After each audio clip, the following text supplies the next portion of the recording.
Hello बच्चों, नमस्कार, good afternoon. क्या हाल चाल है, कैसे हैं आप सभी? आवाज आ रही है बेटा आप सभी को?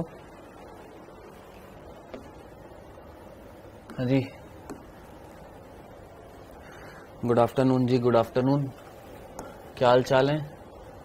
बढ़िया है। आई होप आपको टाइमिंग का पता होगा। सर ने आपको बता दिया होगा। सैटरडे को मेरी क्लास नहीं हुई थी, है ना, इस वजह से सर ने आपको बता दिया होगा। आई थिंक केमिस्ट्री वाले सर ने आपको बता दिया होगा कि मेरी क्लास जो है आज 1 बजे होनी है और 4:45 पर भी होनी है। वैसे भी दिख गया होगा आपको क्लास में, अगर आप रेगुलर चेक करते हो तो क्लासेस आपको दिख गई होंगी। नमस्ते बेटा, नमस्ते, गुड आफ्टरनून, नमस्ते, हेलो हेलो हेलो हेलो, नमस्ते। चलो जी, बढ़िया एकदम। सो उस दिन लेक्चर नहीं हुआ था, उस लेक्चर की पूर्ति करने के लिए आज एक एक्स्ट्रा क्लास रखनी पड़ी थी और कुछ नहीं था। ठीक है। सो बेटा, हम यहाँ पर अगला टॉपिक जो पढ़ने वाले थे वो क्या पढ़ने वाले थे? कैंसर पढ़ने वाले थे। इससे पिछले वाले टॉपिक में हम लोगों ने एड्स की बात कर ली थी। अब जो नेक्स्ट टॉपिक जो आने वाला था वो क्या था? कैंसर था। सर 4:45 पर भी होगी? हाँ बेटा, 4:45 पर भी होगी और अभी भी होगी। यानी टोटल 1 से 2:30 बजे तक क्लास होगी। 1.5 घंटे अभी होगी और 1.5 घंटे शाम को होगी। ठीक है, ओके बेटा, डन। सो अब हम नेक्स्ट जो टॉपिक पढ़ने वाले हैं वो क्या पढ़ने वाले हैं? कैंसर की बात करने वाले हैं। कैंसर के बारे में कई सारी चीजें यहाँ पर लिखी हुई हैं, कई सारी चीजें यहाँ पर समझाई हुई हैं। पहले हम अपने तरीके से पढ़ेंगे, फिर उसके बाद हम एनसीईआरटी में जो चीज लिखी हुई है उस एनसीईआरटी को भी हम यहाँ पर कवर अप कर लेंगे। ठीक है जी। टॉपिक थोड़ा सा कॉम्प्लिकेटेड है, कोशिश करेंगे कि आज इस चैप्टर को समाप्त कर दें। आइए, कैंसर की बात कर रहे हैं। किसकी बात करने वाले हैं? कैंसर की बात हम यहां पर करने वाले हैं। कुछ कुछ टॉपिक्स ऐसे होते हैं जो हमारी एनसीईआरटी में दिए तो होते हैं लेकिन कंप्लीट नहीं होते। अब जैसे एड्स की अगर हम बात करें तो एड्स वाला जो टॉपिक जो था वो सारा का सारा हमारी एनसीईआरटी में लिखा हुआ था। वहां पर कोई एक्स्ट्रा चीज पढ़ने की जरूरत नहीं थी। समझना क्या? एड्स वाला जो टॉपिक जो था वो कंप्लीटली हमारी एनसीईआरटी में जो चीजें लिखी हुई थी वो सारा का सारा मेंशन था। कोई एक्स्ट्रा चीज पढ़ने की जरूरत नहीं थी, अतिरिक्त चीज पढ़ने की जरूरत नहीं थी, है ना। तो हमने सारा का सारा एनसीईआरटी से कवर कर लिया था। लेकिन कैंसर में कुछ कुछ ऐसे पॉइंट्स होंगे जो अतिरिक्त बताने पड़ेंगे, क्योंकि कंसेप्ट तभी समझ में आ पाएगा किसका? कैंसर का। ठीक है, तो कुछ कुछ ऐसे पॉइंट्स होंगे इस टॉपिक में जो एक्स्ट्रा बताने पड़ेंगे। रीजन बीइंग सिंपल कि ये कैंसर में अगर वो एक्स्ट्रा पॉइंट नहीं बताए तो कैंसर का कंसेप्ट जो है, उसका प्रिंसिपल जो है वो समझ में नहीं आएगा। ठीक है जी, डन। हाँ जी, अजीत सिंह बिल्कुल ठीक है, यहां पर फोकस करना। कैंसर की बात कर रहे हैं तो भैया ये सबसे घातक असंक्रामक बीमारी है। सबसे घातक असंक्रामक रोग होता है। कैसा रोग है? संक्रामक है कि असंक्रामक है? असंक्रामक है। इन्फेक्शियस है कि नॉन इन्फेक्शियस है? नॉन इन्फेक्शियस है। हाथ मिलने से, गले लगने से ये फैलता नहीं है, यानी एक असंक्रामक रोग है जिससे लगभग भारत में प्रतिवर्ष 10 लाख लोग मर जाते हैं। सीधा सीधा बिंदु याद रखना, आपसे पूछा जाएगा, याद करिए। एड्स में क्या लिखा हुआ था हमारी एनसीईआरटी में कि अब तक पूरे विश्व में एड्स से कितने लोग मर चुके हैं? 2,50,00,000 स्पेसिफिक डाटा लिखा हुआ, वो याद रखना है। इसी प्रकार हमारी एनसीईआरटी में साफ साफ लिखा हुआ भारत में प्रतिवर्ष कितने मर रहे हैं। सो भारत में प्रतिवर्ष जो है लगभग 10 लाख लोग जो है वो मर जाते हैं, संक्रमित होकर क्या हो जाते हैं? मर जाते हैं। किसमें? भारत में। तो सबसे ज्यादा असंक्रामक रोग है कौन सा? कैंसर। नेक्स्ट, तीसरे बिंदु पर आते बेटा। कैंसर की जब हम बात करते हैं तो होता क्या है कैंसर? मीनिंग क्या है? What is cancer? होता क्या है कैंसर में? तो कैंसर समझने से पहले कुछ चीज आपको समझनी पड़ेगी, और वो ये देखिएगा, ध्यान से सुनिएगा, कंसेप्ट समझने की कोशिश करिएगा। अगर ये बॉडी है हमारी और इस बॉडी में ये सेल्स मिल रही हैं, यहां पर कुछ कोशिकाएं मिल रही हैं, यहां पर मान लो कुछ कोशिकाएं, जस्ट एक कंसेप्ट समझना है, बस उसी कंसेप्ट को समझने के बाद ही टॉपिक समझ में आएगा। मैंने बोला ये कोशिकाएं हैं हमारी बॉडी में, क्या मिल रही है? सेल्स मिल रही हैं। मैंने कहा ठीक है। अब यहां पर ये जो ऊतक जो था, ये वाला जो ऊतक था, इस ऊतक की ये कोशिका जो है वो क्या हो गई है? अनियंत्रित रूप से, अनियंत्रित, अविभेदित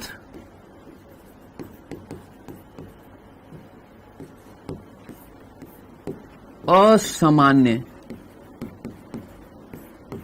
रूप से अपनी संख्या बढ़ाने लगती हैं, अपनी संख्या बढ़ाने लगती हैं।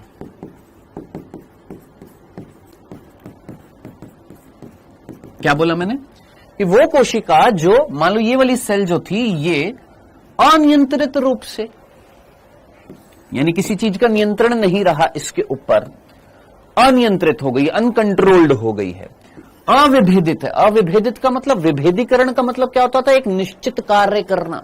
डिफरेंशिएट का मतलब क्या होता था? एक निश्चित कार्य करना। अनडिफरेंशिएटेड का मतलब जो निश्चित कार्य नहीं करेगी। ठीक है, तो अनियंत्रित हो गई, अविभेदित हो गई, यानी एबनॉर्मल हो गई, ये सामान्य नहीं रही वो कोशिका। अब वो जो कोशिका जो अनियंत्रित हो गई है, अविभेदित हो गई है, असामान्य रूप से अपनी संख्या क्या करती जा रही है सर? बढ़ाती जा रही है, बढ़ाती जा रही है, बढ़ाती जा रही है। इस तरीके से कोशिकाओं की यहां पर क्या बढ़ती जा रही है सर? संख्या बढ़ती जा रही है। तो ये जो समूह जो होएगा, ये जो पुंज जो होएगा, किसका? ऐसी कोशिकाओं का पुंज जो होएगा, ऐसी कोशिकाओं का, ऐसी कोशिकाओं का समूह, ऐसी कोशिकाओं का समूह या पुंज या ग्रुप जिसको हम बोलेंगे, ऐसी ग्रुप ऑफ सेल्स को, ऐसे पुंज जो बनेगा कोशिकाओं का, इसे हम नाम देंगे आबुर्द। इसे हम क्या नाम देंगे? आबुर्द बोलेंगे, ट्यूमर बोलेंगे। इसको हम इंग्लिश में क्या बोलते हैं? ट्यूमर बोलते हैं। हिंदी में क्या बोलते हैं? आबुर्द बोलते हैं। तो आपसे कोई पूछे ऐसी ग्रुप ऑफ सेल्स को हम क्या बोलते हैं? ऐसी कोशिकाओं का समूह आबुर्द कहलाता है। वापस से सुनना, क्या बोला मैंने? वापस से सुनना, क्या बोला मैंने? बोला कि वो कोशिका जो अनियंत्रित हो गई है, यानी जो जिसके ऊपर किसी चीज का कंट्रोल था वो कंट्रोल नहीं रहा। किसका कंट्रोल था? अभी पढ़ेंगे। जस्ट इमेजिन करना कि एक कोशिका थी जिस पर कंट्रोल किया जा रहा था कि ढंग से काम कर, ढंग से विभाजन कर, है ना? अब वो कंट्रोल नहीं रहा इस कोशिका पर। जब कंट्रोल नहीं रहेगा तो ये क्या करती जाएगी? धमाधम धमाधम क्या करती जाएगी? विभाजन करती जाएगी। नंबर ऑफ सेल्स क्या होती जाएंगी? बढ़ती जाएंगी, जो निश्चित कार्य नहीं करेंगी। यानी वो कोशिका सामान्य है या असामान्य है? सर असामान्य है। ऐसी कोशिकाओं का जो समूह बनेगा, उस समूह को हमने क्या बोला है? आबुर्द बोला है, ट्यूमर बोला है। ठीक है सर, अब आगे। अब इमेजिन करो, ये जो आबुर्द जो है, ये आबुर्द जो है, अगर ये आबुर्द यहीं पर ही रह गया, ये जो आबुर्द जो बना था, ये अगर यहीं पर रह गया, यहीं पर रह गया, यहीं पर रह गया, तो ऐसे आबुर्द को कहा जाता है सुदम आबुर्द।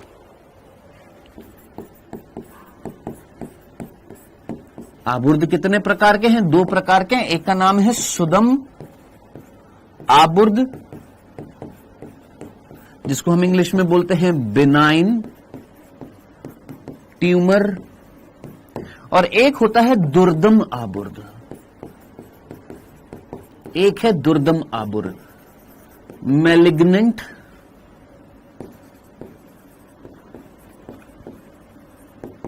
ट्यूमर। वापस से सुनना, क्या बोला मैंने?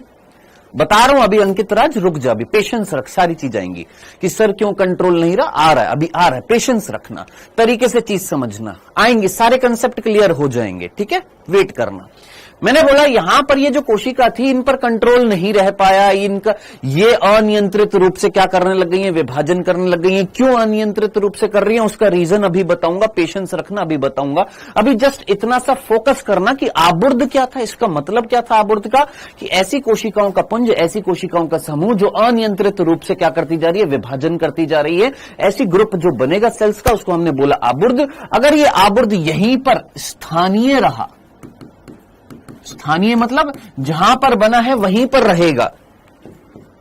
कैसा था? स्थानीय था। स्थानीय मीन्स लोकलाइज्ड था। लोकलाइज्ड मीन्स जहां पर बना वहीं पर रह गया, जहां पर बना वहीं पर रह गया। तो ऐसे आबुर्द को हमने क्या बोला? सुदम आबुर्द। ठीक है सर। दुर्दम आबुर्द क्या होता है? मैंने बोला अब ये आबुर्द जो था, इस आबुर्द की कुछ कोशिकाएं, देखना इसका थोड़ा सा पार्ट यहां से निकला, ये आबुर्द जो था इसका थोड़ा सा पार्ट यहां से निकला, समझना, थोड़ा सा पार्ट यहां से निकला और निकल कर ये यहां पहुंचा। निकल कर ये यहां पहुंचा। अब किसके माध्यम से पहुंचेगा? ऑब्वियस सी बात है, रक्त के माध्यम से। जहां पर बना, मान लो यहां पर बना, यहां पर मेरे हाथ पर यहां पर बना, और यहां से निकलकर इसका थोड़ा सा पार्ट यहां से निकलकर रक्त में आया, रक्त से होते हुए मेरी बॉडी के दूसरे जगह पर पहुंच गया। मान लो इस जगह पर पहुंच गया। अब यहां पर जब ये पहुंचेगा, कौन? ये संरचना जो थी, ये जब यहां पर पहुंचेगी, ये संरचना जब यहां पर पहुंचेगी, तो ये क्या कर रही थी सर? ये फटाफट क्या कर रही थी? विभाजन कर रही थी। अनकंट्रोल्ड तरीके से क्या कर रही थी सर? विभाजन कर रही थी। अब जरा सोच, फटाफट विभाजन करने के लिए क्या चाहिए? एनर्जी चाहिए। और एनर्जी कौन सी प्रक्रिया से बनती है? श्वसन से। श्वसन में क्या उपयोग में आता है? पोषक पदार्थ। मैंने कहा। अब मुझे बता, ये आबुर्द की कोशिका बहुत तेजी से क्या कर रही है? विभाजन कर रही है। बहुत तेजी से क्या कर रही है? विभाजन कर रही है। तो बहुत तेजी से क्या चाहिए? एनर्जी चाहिए। बहुत तेजी से क्या चाहिए? पोषणीय पदार्थ चाहिए। तो जरा सोच, वो पोषणीय पदार्थ जो इन नॉर्मल सेल्स के पास आ रहा था, वो पोषणीय पदार्थ जो इन नॉर्मल सेल्स के पास जाना था, इनके पास जो पोषणीय पदार्थ जा रहा था, क्या ये सेल्स उस पोषणीय पदार्थ को चुरा लेंगी? क्यों सर? क्योंकि इनको ज्यादा विभाजन करना है, तेजी से विभाजन करना है, ज्यादा पोषक पदार्थ चाहिए। तो जो सामान्य कोशिकाओं के पास पोषणीय पदार्थ जा रहा था, ये उस पोषणीय पदार्थ को चुरा लेंगी और अपनी संख्या बढ़ाती जाएंगी। तो इन कोशिकाओं के पास पोषणीय पदार्थ नहीं पहुंचेगा। इन कोशिकाओं के पास पोषणीय पदार्थ नहीं पहुंचेगा, तो मैं बोल सकता हूं ये भूख से मर जाएंगी। आप जरा सोचिए, इन कोशिकाओं के पास जो पोषणीय पदार्थ आ रहा था, अगर वो इनके पास नहीं आएगा तो इनके अंदर कमी हो जाएगी, पोषक पदार्थ इनके पास नहीं पहुंचेगा, तो इनके अंदर श्वसन नहीं होगा तो एनर्जी नहीं बनेगी। एनर्जी नहीं बनेगी तो ये खत्म हो जाएंगी। तो हम क्या बोलेंगे? भूख से क्या हो जाएंगी सर? मर जाएंगी। ये लाइन तेरी एनसीईआरटी की याद रखना, ठीक है सर। अब ये यहां से मर जाएंगी, ये खत्म हो जाएंगी, फिर उसके बाद ये आबुर्द और बढ़ता जाएगा तो ये शरीर के दूसरे भागों में पहुंचेगा। अब ये यहां पर पहुंचेगा, फिर किसके माध्यम से पहुंचेगा? वही रक्त के माध्यम से। तो इस तरीके से ये जगह जगह पर, हमारी बॉडी की जगह जगह पर कौन पहुंच रहा है सर? ये दुर्दम आबुर्द जो था, मतलब ये आबुर्द जो जगह जगह पर हमारी बॉडी में जाकर नॉर्मल सेल्स को क्या कर रहा है सर? हानि पहुंचा रहा है। अब यहां पर पहुंचेगा, यहां का पोषक पदार्थ चुरा लेगा। जो इन कोशिकाओं को पोषक पदार्थ मिल रहा था वो इनको नहीं मिल पाएगा। ये भूख से क्या हो जाएंगी? मर जाएंगी। ये अपनी संख्या बढ़ाती जाएंगी। तो इस तरीके से शरीर में क्या आबुर्द फैलता जा रहा है? हां सर। तो ऐसा आबुर्द क्या कहलाता है? दुर्दम आबुर्द कहलाता है, जो शरीर में फैलता जाता है, जो शरीर में फैलता जाता है। ऐसे आबुर्द को हम क्या बोलते हैं? दुर्दम आबुर्द बोलते हैं। और जनाब, इस कंडीशन को, ये परिस्थिति जब शरीर में दुर्दम आबुर्द फैलने लग जाए, इस परिस्थिति को बोला जाता है cancer. So what is cancer? अगर आपसे कोई पूछे कैंसर क्या होता है, तो कैंसर वो कंडीशन होती है, वो रोग होता है, वो डिजीज होती है जिसमें शरीर में दुर्दम आबुर्द बनता है, जो शरीर में फैलता जाता है, शरीर की सामान्य कोशिकाओं को भूख से मारता जाता है, अपनी संख्या को बढ़ाता जाता है। इस परिस्थिति को या इस रोग को हम क्या बोलते हैं? कैंसर बोलते हैं। अब आप जरा सोचिए, बालक कह रहा है सर मरी हुई सेल्स यहां पर पड़ी रहेंगी, भोलू लाल, जब कोशिकाएं मर जाएंगी तो उनका भक्षण नहीं होता है। सोच, कितनी बार ये चीज तुमको बता दी है। सोचो मेरे भाई, जब कोशिकाएं मर जाती है तो उनका क्या होता जाएगा सर? भक्षण होता जाएगा। हाँ जी, ये चीज, इतना सा कंसेप्ट, यहां तक की बात समझ में आई। अब याद रखना, शरीर में फैलने की इस प्रक्रिया को, शरीर में दुर्दम आबुर्द के फैलने की प्रक्रिया को बोला जाता है मेटास्टेसिस। क्या बोला मैंने? शरीर में जब दुर्दम आबुर्द फैलने लगता है, क्या बोला हमने? शरीर में जब दुर्दम आबुर्द फैलता है, तो इस प्रक्रिया को मेटास्टेसिस कहते हैं। तो इस प्रक्रिया को मेटास्टेसिस, इंग्लिश में मेटास्टेसिस कहते हैं। ठीक है, तो लॉजिकली अगर प्रश्न बनता है ना किसी बच्चे के मन में, लॉजिक वाला अगर प्रश्न बनता है तो सिर्फ एक ही प्रश्न बनता है कि सर आखिर ये कैंसर की परिस्थिति में ये जो दुर्दम आबुर्द या सुदम आबुर्द की अगर हम बात करें, ये आबुर्द कैसे बन रहा था, कोशिकाएं क्यों अनियंत्रित हो गई, क्यों अविभेदित हो रही हैं, क्यों वो सामान्य नहीं बनी रही, आखिर ये कैसे हो गया, यही एक क्वेश्चन बन रहा है। बाकी जो आपके मन में क्वेश्चन बन रहे हैं कि सर अगर ये रक्त में जाएगा तो रक्त की कोशिकाओं को संक्रामित कर सकता है, बिल्कुल कर सकता है, बिल्कुल कर सकता है। अब रक्त की कोशिकाओं में अगर WBC को संक्रामित कर दिया तो जरा सोच WBC की संख्या क्या होने लग जाएगी जनाब। सोचो, ये रक्त की कोशिकाओं को अगर संक्रामित करता जाएगा, जैसे WBC की कोशिकाओं को संक्रामित कर दिया तो व्हाइट ब्लड सेल्स, रक्त कोशिकाओं में WBC की संख्या अगर कम हो गई, दिमाग लगा, हमारा प्रतिरक्षा तंत्र वीक होता जाएगा, एक कंडीशन ये हो गई। आरबीसी की संख्या कम हो गई तो हमारे अंदर अरक्तता आएगी, अरक्तता आएगी, एनीमिया आएगी, बिल्कुल आएगी।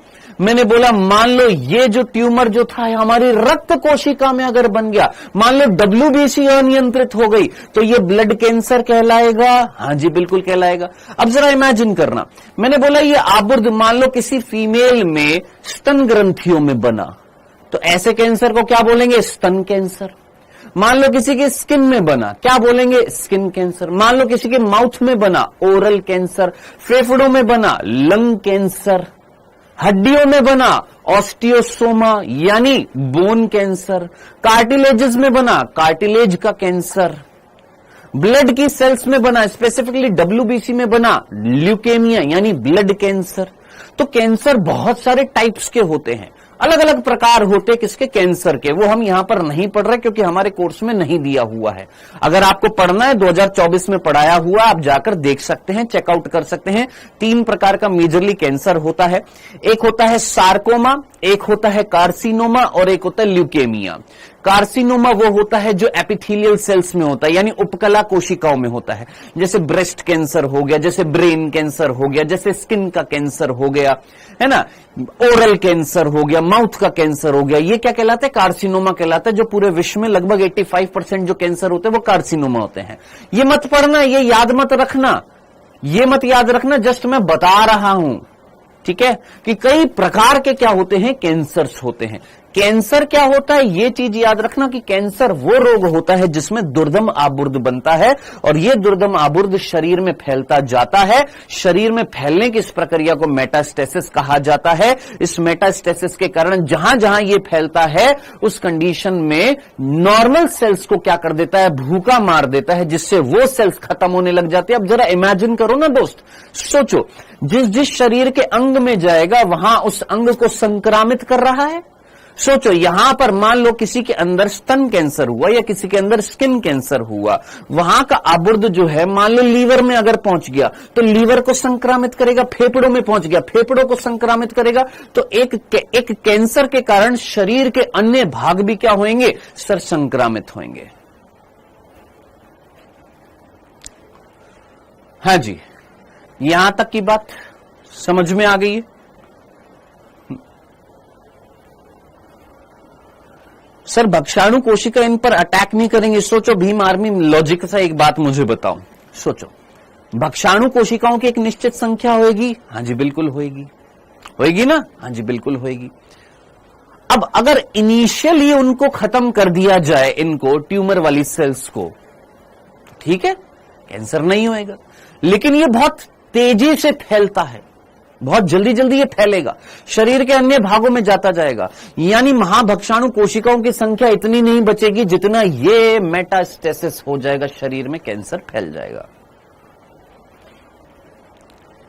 नहीं पता हमको, शुभम कुर्मी नाम बदलकर, ये मत सोचना कि हमको पता नहीं चलेगा दोस्त, सर वो बोलते हैं कि खून का पानी बन रहा है, इसका क्या मतलब होता है? आई डोंट नो बेटा।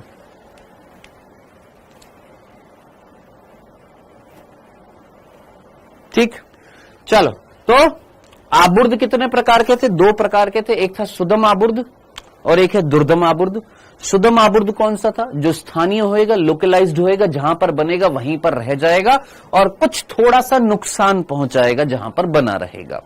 जबकि दुर्दम आबुर्द कौन सा था? जो रक्त माध्यम से या शरीर के तरल के माध्यम से शरीर में फैलता जाता है। इस प्रक्रिया को मेटास्टेसिस बोलते हैं, जिसके परिणाम स्वरूप जब ये शरीर में फैलेगा तो शरीर की अन्य कोशिकाएं जो होंगी उनको क्या करेगा? संक्रामित करेगा।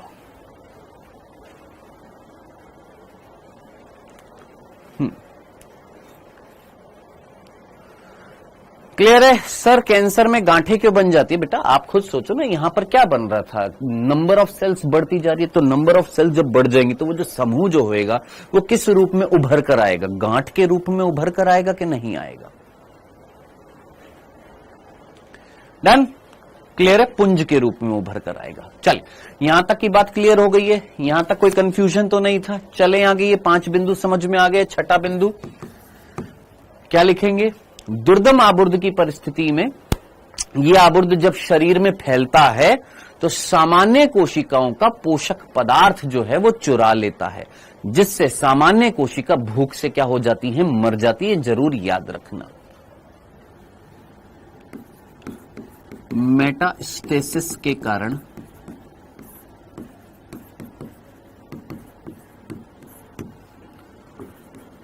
आबुर्द कोशिकाएं सामान्य कोशिकाओं का पोषक पदार्थ उपयोग में लेती हैं, जिसके फलस्वरूप सामान्य कोशिकाएं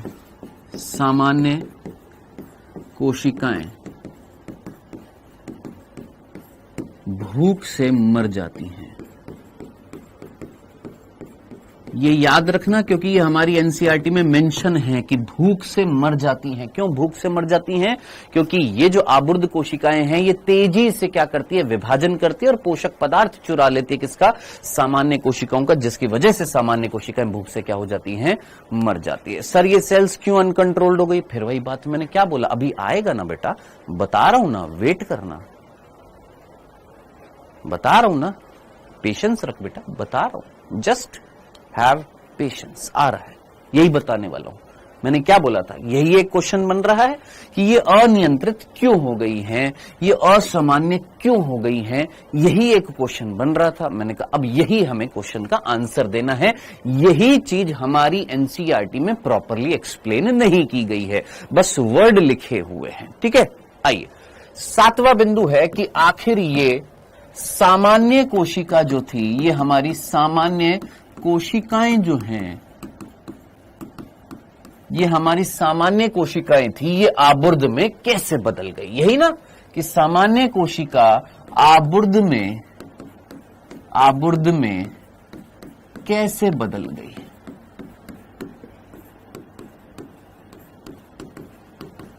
है ना, यही प्रश्न बन रहा है कि कैसे ये बदल गई है। ठीक है, इसको हम पढ़ते हैं। अब इधर देखिएगा, एक और चीज, एक वर्ड और बता देता हूं बस। यहां पर ये यहां से आबुर्द जब यहां पर गया, सामान्य कोशिकाओं को संक्रामित किया, इनका पोषक पदार्थ चुराकर अपनी संख्या बढ़ा ली थी, यही हमने पढ़ा था। हाँ जी, यानी क्या हो रहा था जनाब? मेटास्टेसिस हो रहा था, ये हमने पढ़ा। मेटास्टेसिस क्या था?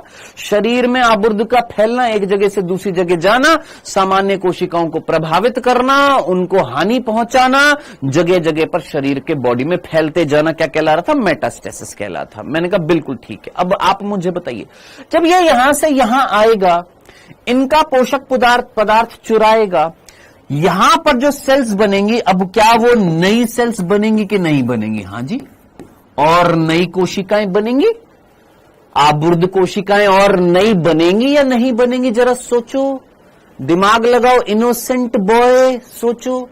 ये आबुर्द जब यहां आया, यहां का पोषक पदार्थ चुराया, अनियंत्रित रूप से विभाजन करता गया, तो आबुर्द कोशिकाएं नई नई बनेंगी या नहीं बनेंगी? और नई आबुर्द कोशिकाएं बनेंगी यहां पर।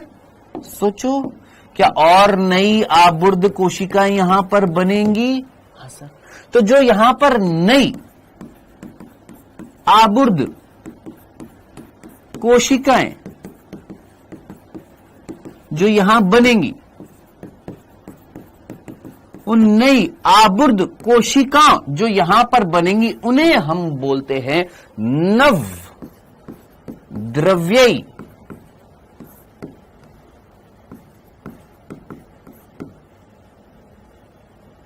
कोशिकाएं, नियो प्लास्टिक सेल्स। हालांकि ये अभी मैं बताने वाला था, लेकिन आपने बार बार कंटिन्यूअसली पूछा, सर ये न्यूप्लास्टिक सेल्स क्या है? नॉर्मल आबुर्द कोशिकाएं जो थी, जब अपनी पोजीशन से निकलकर दूसरे शरीर के भाग में जा रही है, नॉर्मल सेल्स को प्रभावित कर रही हैं, उनका फूड मटेरियल चुराकर अपनी संख्या बढ़ा रही हैं, तो जो नई नई आबुर्द कोशिकाएं बनेंगी उनको हम बोलेंगे नव। नव का मतलब क्या होता है? न्यू, नई द्रव्य से भरी हुई, यानी नया साइटोप्लाज्म बन रहा है या नई कोशिकाएं बन रही है, नई आबुर्द कोशिकाएं बन रही हैं, उनको हम बोल रहे हैं नियोप्लास्टिक सेल्स। डन? क्लियर है? समझ में आ गया? चलिए जी आगे बढ़ते हैं। अब हम फाइनली उस बिंदु पर आते हैं, उस क्वेश्चन पर आते हैं। यही हमारा क्वेश्चन था जो हमें परेशान कर रहा था कि सर आखिर जो हमारी बॉडी में जो नॉर्मल सेल्स जो मिल रही थी, वो कैसे आबुर्द में कैसे बदल गई? आखिर रीजन क्या था? इसको समझना पड़ेगा और प्लीज ध्यान से सुनना, क्योंकि यही चीज है जो मैक्सिमम बच्चों को समझ में नहीं आती है। मैंने बोला बेटा मेरे अंदर ये एक सेल है, उस सेल का ये न्यूक्लियस है, उस न्यूक्लियस के अंदर डीएनए है, और डीएनए का वो भाग जो आगे चलकर प्रोटीन्स बनाते हैं उन्हें हम जीन बोलते हैं। डीएनए का एक खंड जो आगे चलकर अभिव्यक्त होता है उसको हम क्या बोलते हैं? जीन बोलते हैं। मैंने कहा ठीक है जी। अब मैं आपसे कह रहा हूं भैया यहां पर दो जीन वर्ड याद रखना, दो जीन, दो नाम याद रखना जीन्स के। एक जीन है जिसका नाम है प्रोटो ऑन्कोजीन। मान लो दिस इज प्रोटो ऑन्कोजीन, एक वर्ड है प्रोटो ऑन्कोजीन। एक दूसरा जीन है जिसका नाम है ट्यूमर सप्रेसर जीन। क्या नाम है? ट्यूमर सप्रेसर जीन, जिसको हम टीएसजी बोलते हैं, ट्यूमर सप्रेसर जीन। सप्रेसर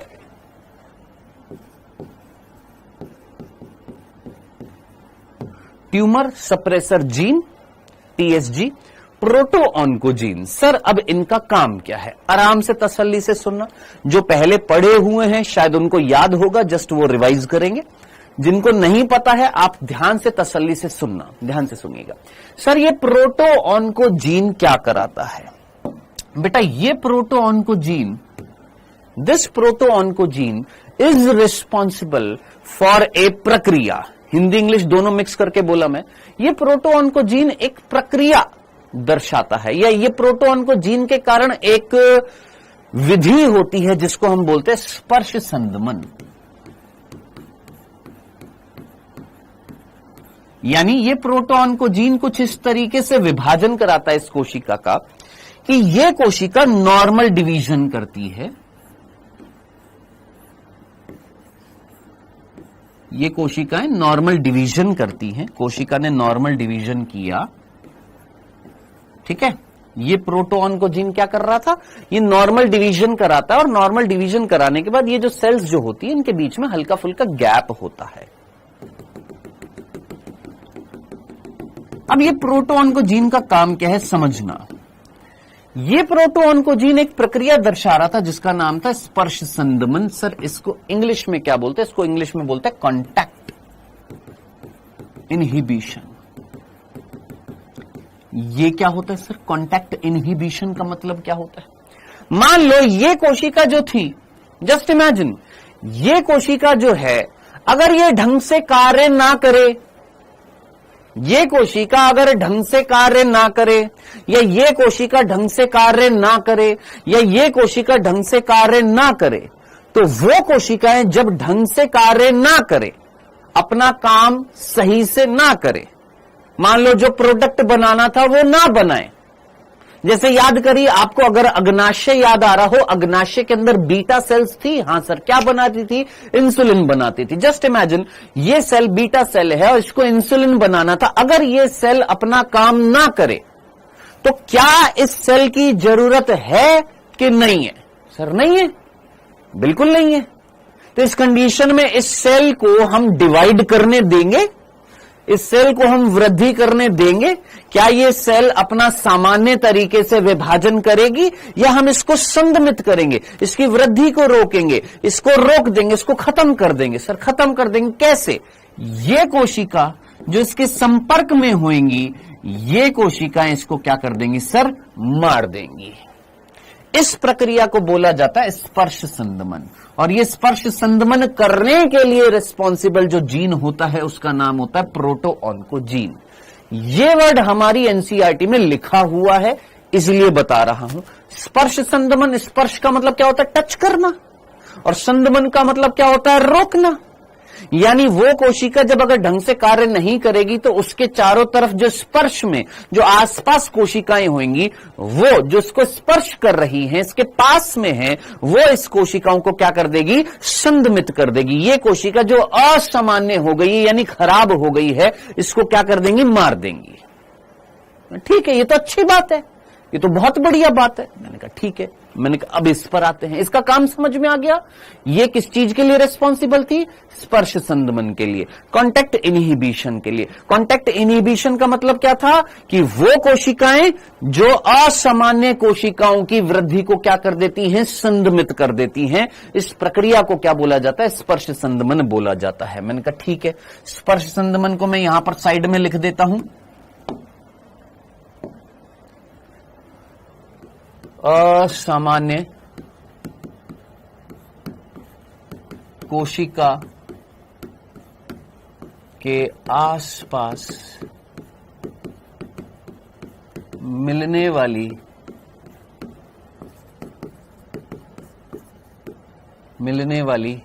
कोशिकाएं उसे उसकी वृद्धि को संदमित कर देती है।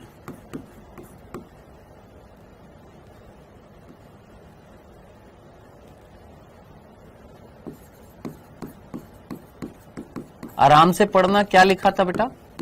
मैंने बोला असामान्य कोशिका, ये असामान्य कोशिका है मान लेते हैं। ये असामान्य कोशिका के आसपास मिलने वाली कोशिकाएं जब उसकी वृद्धि को क्या कर देती है? संदमित कर देती हैं। इस प्रक्रिया को बोला जाता है स्पर्श संदमन, कांटेक्ट इनहिबिशन। यहां तक की बात में कोई तकलीफ तो नहीं थी? समझ में आया? जरा एक बार फटाफट मुझे बताइएगा, इस वर्ड का मीनिंग समझ में आया? कि अगर मैं एक नॉर्मल सेल हूं, अगर मैं ढंग से काम ना करूं, मैं अपना प्रोडक्ट ना बनाऊं, तो मेरी जरूरत नहीं है, तो मेरे आसपास वाली जो सेल्स जो हैं वो मुझे मार देंगी। खत्म। इस प्रक्रिया को हम बोलेंगे स्पर्श संदमन। अब ये करने के लिए रिस्पॉन्सिबल कौन सा जीन था? सर प्रोटोऑन्कोजीन था, जो इन सेल्स के अंदर मिलता है। सेल्स के अंदर क्या मिलता है? प्रोटोऑन्कोजीन। ये स्पर्श संदमन के लिए रिस्पॉन्सिबल होता है। मैंने कहा ठीक है। अब दूसरे जीन पर आते हैं। दूसरा एक और जीन है जिसका नाम है ट्यूमर सप्रेसर जीन। अब सर ट्यूमर सप्रेसर जीन कौन सा है? मैंने कहा ठीक है। अब इधर देखना, इमेजिन करना, सोचना, दिमाग लगाना। अगर ये प्रोटोऑन्कोजीन आपका खराब हो जाए, सोचो, इमेजिन करो, अगर ये प्रोटोऑन्कोजीन में अगर खराबी आ जाए, खराबी मीन्स एक वर्ड होता है म्यूटेशन। म्यूटेशन हो जाए, म्यूटेशन मीन्स उत्परिवर्तन। नाम में आ रहा उत्परिवर्तन, यानी अचानक से एक बड़ा बदलाव आ जाए। क्या? अचानक से बड़ा बदलाव जो होता है, याद रखना, अचानक से होने वाला बड़ा बदलाव जो होता है उसको हम क्या बोलते हैं? बड़ा बदलाव। बड़ा, छोटा नहीं, बड़ा बदलाव जो होता है उसको हम क्या बोलते हैं, उत्परिवर्तन बोलते हैं।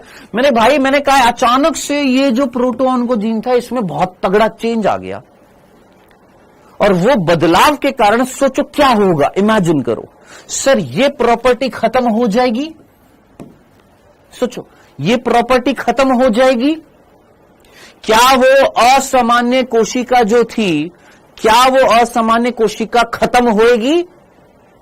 नहीं सर, वो तो खत्म नहीं होएगी। वो असामान्य कोशिका जो थी जिसको आसपास वाली कोशिकाएं संदमित कर रही थी, वो अब इसको खत्म नहीं करेंगी, यानी स्पर्श संदमन जो है वो क्या हो जाएगा, खत्म हो जाएगा। स्पर्श करने वाली कोशिकाएं इसको खत्म नहीं कर पाएंगी। मैंने कहा ये तो बिगड़ गई, ये तो कोशिका जो थी, जो खराब कोशिका थी, उसको मारने वाली कोशिका अगर इसको नहीं मारेंगी, ये तो बोलेगी आहा मजा आ गया, अब हम नहीं मर पाएंगे, अब हम अपनी संख्या को बढ़ाएंगे। बिल्कुल।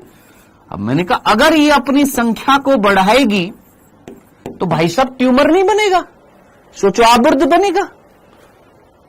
जो इसके कांटेक्ट में थी, जो इसको कंट्रोल कर रही थी कि अगर तूने ढंग से काम नहीं किया तो हम तेरे को मार देंगी, जब ये कांटेक्ट इनहिबिशन की प्रॉपर्टी ही नहीं रहेगी। क्यों सर? क्योंकि ये जीन खराब हो गया, तो क्या ये कोशिका जो खराब हो रही थी, क्या ये अपनी संख्या बढ़ाती जाएगी? क्योंकि इसको रोकने वाला कोई नहीं है। जो रोकने वाले थे वो खुद रोक नहीं पा रहे। क्यों नहीं रोक पा रहे? क्योंकि रोकने की प्रक्रिया, रेगुलेट करने वाला जीन ही खराब हो गया। तो जरा इमेजिन करो, क्या ये कोशिकाएं अपनी संख्या बढ़ाती जाएंगी? मैंने कहा बिल्कुल बढ़ाती जाएंगी। तो इमेजिन करो, क्या ट्यूमर बनेगा कि नहीं बनेगा? बनेगा। तो ट्यूमर बनने का एक कारण आपको पता लगा? क्या था ट्यूमर बनने का एक कारण? क्या था कि सर इस प्रोटोऑन्कोजीन में क्या आ रहा था? चेंज आ रहा था। और प्रोटोऑन्कोजीन में अगर परिवर्तन आ जाता है, तब इस प्रोटोऑन्कोजीन में जब म्यूटेशन आ जाता है, तब हम बोलते हैं कि भैया ये किस में बदल जाता है? ऑन्कोजीन में बदल जाता है। किसका किस में बदलना? प्रोटोऑन्कोजीन अगर खराब हो जाता है, तब उस खराब प्रोटोऑन्कोजीन को हम क्या बोलते हैं? ऑन्कोजीन बोलते हैं। वापस से पूरी कहानी फटाफट सुनना। मैंने बोला प्रोटोऑन्कोजीन एक प्रक्रिया के लिए रिस्पॉन्सिबल था जिसका नाम था स्पर्श संदमन। क्या था कि अगर कोई कोशिका खराब कार्य करेगी तो आसपास वाली कोशिका जो उसके कांटेक्ट में होंगी उसको क्या करेंगी? संदमित कर देंगी। उसको क्या कर देंगी? खत्म कर देंगी। उसकी वृद्धि को क्या कर देंगी? रोक देंगी। अगर ये प्रोटोऑन्कोजीन खुद खराब हो जाए, प्रोटोऑन्कोजीन अगर खराब हो जाता है, तो ऐसे जीन को हम क्या बोलते हैं? ऑन्कोजीन बोलते हैं। यानी प्रोटोऑन्कोजीन अगर ऑन्कोजीन में बदल जाए तो ये कांटेक्ट इनहिबिशन खत्म हो जाएगा। कांटेक्ट इनहिबिशन अगर खत्म हो जाएगा तो वो असामान्य कोशिका जिसके आसपास वाली कोशिका उसको संदमित कर रही थी, अब संदमित नहीं करेंगी। जब संदमित नहीं करेगी तो वो बिंदास खुलेआम अपनी संख्या क्या करेगी? सर बढ़ाएगी। और बढ़ाएगी तो हम क्या बोलेंगे? जनाब ट्यूमर बन गया। बताइए अनन्या सिंह, क्या प्रॉब्लम है आपको? यस, अलोन बॉय बिल्कुल बोल सकते हैं कि कांटेक्ट इनहिबिशन के रुक जाने से ट्यूमर का फॉर्मेशन होता है।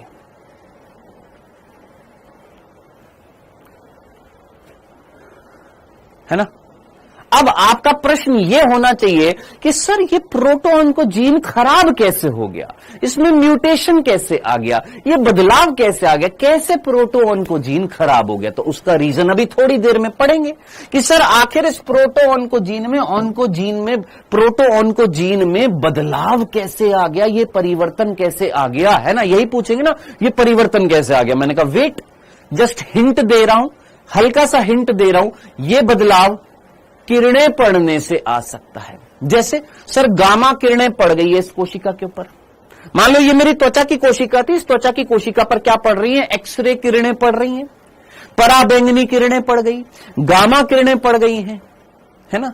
मान लो ये मेरी फेफड़े की कोशिका थी, इस फेफड़े के अंदर कहां तंबाकू का सेवन किया था, सिगरेट स्मोकिंग करी थी, उसके अंदर केमिकल्स हैं जो अंदर जा रहे हैं, तो वो केमिकल्स, रसायन इसको बदल रहे हैं, किरणें इसको बदल रही हैं। क्या सर किरणों ने बदल दिया? सर केमिकल्स ने बदल दिया। तो ऐसे कारक, ध्यान से सुनना, वो कारक जो इस प्रोटोऑन्कोजीन को ऑन्कोजीन में बदल रहे हैं, जो म्यूटेशन लेकर आ रहे हैं, क्या ऐसे कारकों को कैंसर जन कारक बोल सकता हूं? सोचो, क्या ऐसे कारकों को, ऐसे फैक्ट फैक्टर्स को जो म्यूटेशन लेकर आ रहे हैं, क्या मैं इनको कैंसर जन कारक बोल सकता हूं? क्यों? क्योंकि अगर ट्यूमर बना और वो दुर्दम बन गया और कैंसर हो गया, तो वो कारक जो ये करने के लिए रिस्पॉन्सिबल थे, क्या मैं उनको कैंसर जन कारक बोलूंगा? हां सर, ऐसे कैंसर जन कारक को हम बोलते हैं कार्सिनोजन। क्या नाम देते हैं? कार्सिनोजन बोलते हैं। क्या नाम देते हैं? कार्सिनोजन बोलते हैं, जो अभी हम पढ़ेंगे। ठीक है, डन। तो व्हाट इज कार्सिनोजन? कौन है कार्सिनोजन? सर, कार्सिनोजन वो कारक हैं जो ट्यूमर उत्पन्न करने के लिए रिस्पॉन्सिबल थे। अगर कार्सिनोजन आएंगे, हम कार्सिनोजन के संपर्क में आएंगे, तो हो सकता है हमारे प्रोटोन को जीन ऑन्कोजीन में बदल जाए, और प्रोटोन को जीन अगर ऑन्कोजीन में बदल गया तो ये प्रॉपर्टी खत्म हो जाएगी, ये लक्षण खत्म हो जाएगा। ये प्रॉपर्टी अगर खत्म हो जाएगी तो एक सामान्य कोशिका आबुर्द में बदल सकती है। डन, यहां तक की बात ठीक है सर। अब सर, क्या हमारा शरीर चाहेगा कि ये आबुर्द में बदले? सोचो, क्या हमारा शरीर चाहता है कि यहां पर आबुर्द बने? सोचिए, आपका बॉडी चाहेगी कि ये आबुर्द यहां पर बने? सोचो, आपकी बॉडी चाहेगी है कि ओहो कार्सिनोजन पड़ा, प्रोटोन को जीनोन को जीन में बदला, कॉन्टैक्ट इनहिबिशन खत्म हो गया, कोशिकाएं आबुर्द में बदल रही हैं। क्या आपकी बॉडी चाहेगी? नहीं चाहेगी ना। तो आपकी बॉडी के पास भी एक उपाय है। क्या? आपकी बॉडी में एक और जीन है जिसका नाम है, जरा पढ़ना इस जीन को, क्या लिखा हुआ है। नाम से मीनिंग समझ में आ जाना चाहिए अगर आप समझदार हैं तो। नाम पढ़ो इसका, अंग्रेजी में क्या लिखा हुआ है? Tumour suppressor gene. यानी जनाब एक ऐसा जीन जो क्या करेगा सर? सप्रेस करेगा। सप्रेसर का मतलब होता है संदमित करना, सप्रेस का मतलब होता है रोकना। यानी ऐसा जीन जो क्या करेगा सर? ट्यूमर को बनने से रोकेगा। मैंने कहा वह जीन जो ट्यूमर को बनने से रोकेगा। सीधा बोलूंगा, वह जीन जो ट्यूमर को बनने से रोकता है। क्या करता है? ट्यूमर को बनने से रोकता है। मैंने कहा बिल्कुल सीधी सी बात है, हमारी बॉडी क्या करेगी सर? ट्यूमर को बनने से रोकेगी भाई। अब इमेजिन करो, आपने एक्सरे कराया है या नहीं कराया? हां सर, हमने एक्सरे कराया। हड्डी वड्डी टूट जाती है या कुछ भी कंडीशंस होती है, हम एक्सरे कराते, बिल्कुल कराते। अब जरा सोचो, एक्सरे में क्या पड़ रही है हमारे ऊपर? सर, एक्सरे किरणें पड़ रही हैं। और अभी अभी मैंने तेरे को बताया क्या? किरणें, जैसे गामा किरणें, पराबैंगनी किरणें, एक्सरे किरणें, ये तो कार्सिनोजन होते हैं। अगर एक्सरे किरणें मेरे ऊपर पड़ेंगी तो हो सकता है मेरे प्रोटोन को जीन ऑन्कोजीन में बदल जाए, हो सकता है यहां पर ये जो कोशिका है ये ट्यूमर में बदल जाए। तो हमारी बॉडी में क्या मिल रहा था सर? वो जीन मिल रहा था जो ट्यूमर बनने से क्या करेगा सर? रोकेगा। अब इमेजिन करो, सोचो, दिमाग लगाओ, अगर ये जीन भी अगर खराब हो जाए, अगर ये जीन भी खराब हो जाए, दिमाग लगाना, अगर ये जीन भी, इसमें भी अगर उत्परिवर्तन आ जाए कि भैया वो कार्सिनोजन जो यहां पर उत्परिवर्तन लेकर आ रहे थे जनाब, वो कार्सिनोजन अगर उत्परिवर्तन इसमें भी लेकर आ गए, अब सोचो, अब जरा सोचो, अगर वो कार्सिनोजन जो इसमें परिवर्तन लेकर आ रहे थे बांगड़ू, अगर वो इस जीन में भी परिवर्तन लेकर आ जाए, अब मुझे बताइए क्या आबुर्द बनने के निश्चितता होगी या नहीं होगी? क्या आबुर्द डेफिनेटली बनेगा या नहीं बनेगा? डेफिनेटली अब इस कंडीशन में क्या बनेगा? आबुर्द बनेगा। इस कंडीशन में डेफिनेटली क्या बनेगा सर? आबुर्द बनेगा। अब डिपेंड करता है वो आबुर्द अगर रक्त के माध्यम से फैल रहा है तो हम उसको बोलेंगे दुर्दम आबुर्द, और अगर वो नहीं फैला, उसी जगह पर रहा, तो उसको हम बोलेंगे सुदम आबुर्द। तो अगर किसी की बॉडी में सुदम आबुर्द होता है, अगर किसी की बॉडी में क्या होता है? सुदम आबुर्द होता है, तो वो कैंसर नहीं कहलाता है, याद रखना। अगर मेरी बॉडी में कहीं पर अगर सुदम आबुर्द बन रहे हैं तो वो कैंसर नहीं होएगा। जैसे मोहम्मद अजीम ने अभी क्वेश्चन पूछा, क्या सभी ट्यूमर कैंसर होते हैं? नहीं दोस्त, अगर बॉडी में सुदम आबुर्द बन रहे हैं तो that condition is not called cancer. उस कंडीशन को हम कैंसर नहीं बोलेंगे। अगर स्थानीय जगह पर क्या बन रहा है, आबुर्द बन रहे हैं, तो वो कैंसर नहीं कहलाएगा। कैंसर कब कहलाएगा? जब बॉडी में क्या होएगा, मेटास्टेसिस होएगा। जब बॉडी में दुर्दम आबुर्द बनेंगे तब हम बोलेंगे क्या हो रहा है जनाब, कैंसर हो रहा है। शरीर में अलग अलग भागों में फैलता जा रहा है आबुर्द, तब हम बोलेंगे क्या हो रहा है, कैंसर, यानी फैल रहा है।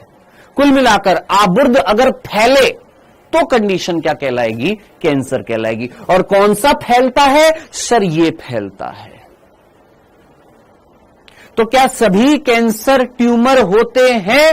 हां, सभी कैंसर जो है वो एक प्रकार से कैसे, सभी कैंसर जो होंगे उसमें क्या बनेगा सर, ट्यूमर बनेगा।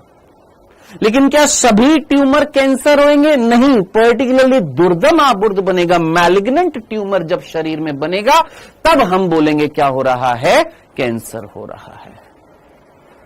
ट्यूमर को गांठ बोल देते हैं। अरे लॉजिक बेटा, ट्यूमर क्या था, नंबर ऑफ सेल्स बढ़ती जा रही है, बढ़ती जाएगी, नंबर ऑफ सेल्स बढ़ती जाएगी तो वो जगह फूलती जाएगी और वो क्या कहलाएगी, गांठ कहलाएगी। ठीक है जनाब, डन, क्लियर है। तो क्या आपको ये दो कंडीशन समझ में आ गई हैं? यहां तक की बात क्लियर है? बढ़े आगे, पक्का, यहां तक डंडना डंडन, चले आगे। तो कुल मिलाकर अगर ये दोनों ही खराब हो जाएं तो डेफिनेटली क्या बनेगा सर, आबुर्द बनेगा। अब हम बात करते हैं सर, इनको खराब करने वाले कार्सिनोजन कौन होते हैं? यही क्वेश्चन आ रहा है ना कि सर वो कार्सिनोजन क्या हो सकते हैं जो प्रोटोऑन्कोजीन और ट्यूमर सप्रेसर जीन को अगर बदल दें, उनके अंदर म्यूटेशन कर दें, तो वो कार्सिनोजन क्या हो सकते हैं? कौन होते हैं वो कार्सिनोजन जो कुल मिलाकर उत्परिवर्तन ला रहे हैं, चेंजेस ला रहे हैं, बदलाव ला रहे हैं, जिसकी वजह से क्या बन रहा है, ट्यूमर बन रहा है।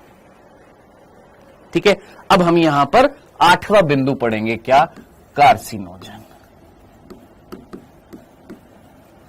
सर कार्सिनोजन कौन कौन से हो सकते हैं?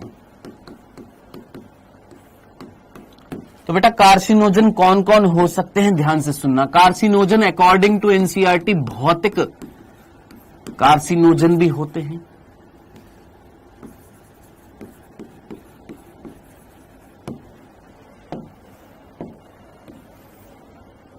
रासायनिक कार्सिनोजन भी होते हैं,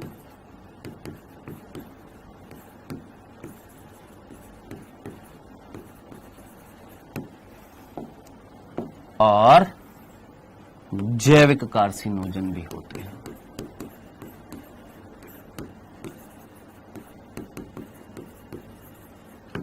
कौन कौन हो सकते हैं याद रखना, कार्सिनोजन आपके भौतिक कारण भी हो सकते हैं, कुछ रसायन होते हैं वो भी हो सकते हैं, कुछ जैविक कारण भी हो सकते हैं। सर समझ नहीं आया? मैंने कहा आइए समझते हैं दोस्त, एक एक करके समझेंगे। हमने तो जस्ट लिखा है, अभी समझा थोड़ी ना, आइए समझते हैं। सर भौतिक कारण का मतलब क्या होएगा? सर ये भौतिक कार्सिनोजन कौन से होंगे? मैंने कहा एक सिंपल सी चीज पूछता हूं, किरणें।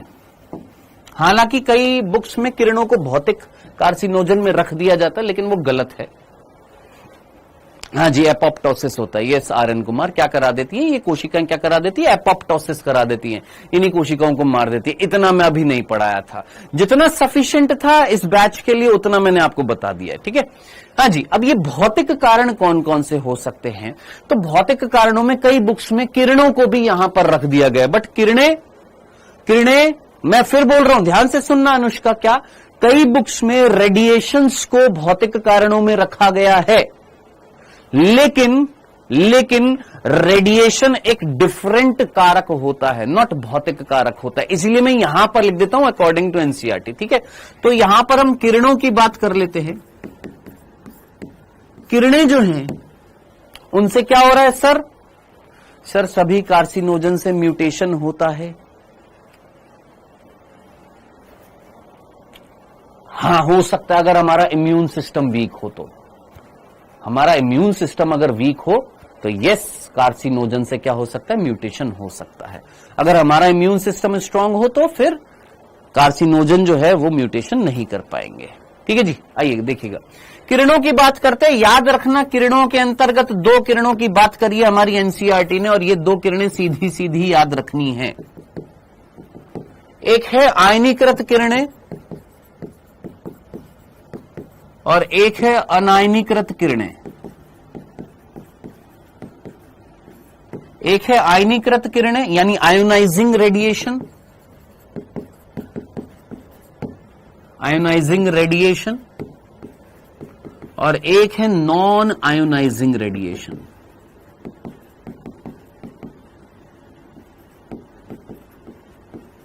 अब आप मुझे बताइए, आप में से कितने बच्चों ने फिजिक्स में आयनीकृत किरणें और अनायनीकृत किरणें वर्ड पढ़ा है? हाँ,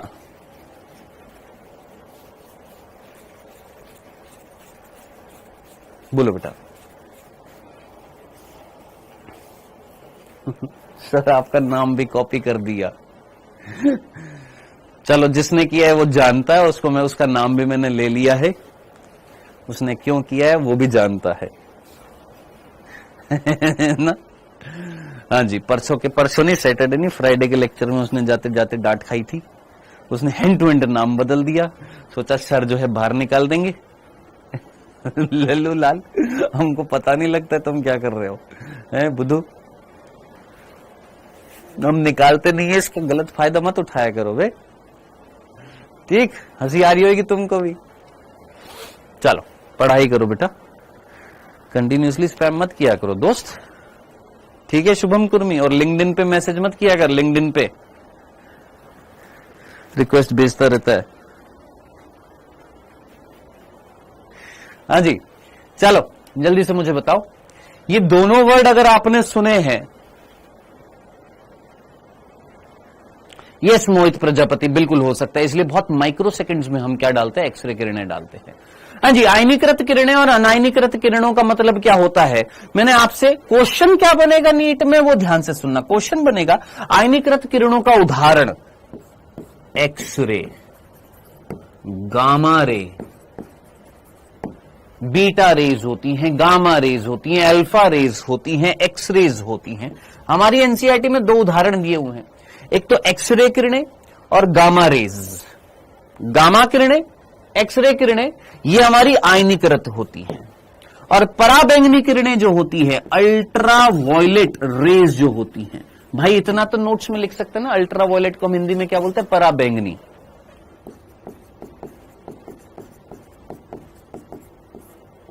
क्या बोलते हैं, पराबैंगनी किरणें बोलते हैं अल्ट्रा वायलेट रेज को। ये उदाहरण है किसका, अनायनीकृत का। चलिए ये उदाहरण याद रखने, क्योंकि दोस्त यहां पर सीधे सीधे प्रश्न पूछे जाएंगे, भूल मत जाना। प्रश्न पूछा जाएगा आयनीकृत किरणें कौन सी होती है, एक्सरे किरणें, और गामा किरणें जो होती हैं वो कौन सी होती है, आयनीकृत होती है, और पराबैंगनी किरणें जो होती है वो नॉन आयोनाइजिंग रेडिएशंस होती हैं। हाँ जी बोलो, जल्दी से, कोई जानता है? सिर्फ एक सिंपल सा फंडा यहां पर सोचो, अगर किरणें आपकी पृथ्वी पर आ रही हैं, आपकी पृथ्वी पर गामा किरणें आती हैं, एक्सरे किरणें आती है, पराबैंगनी किरणें आती है, लेकिन उन्हें रोक दिया जाता है ओजोन स्तर द्वारा, है ना, सुना है ना। हाँ सर, तो कुल मिलाकर कुछ कुछ जगहों पर अभी भी आती है, जहां पर ओजोन छिद्र हो चुका है वहां पर अभी भी आती है।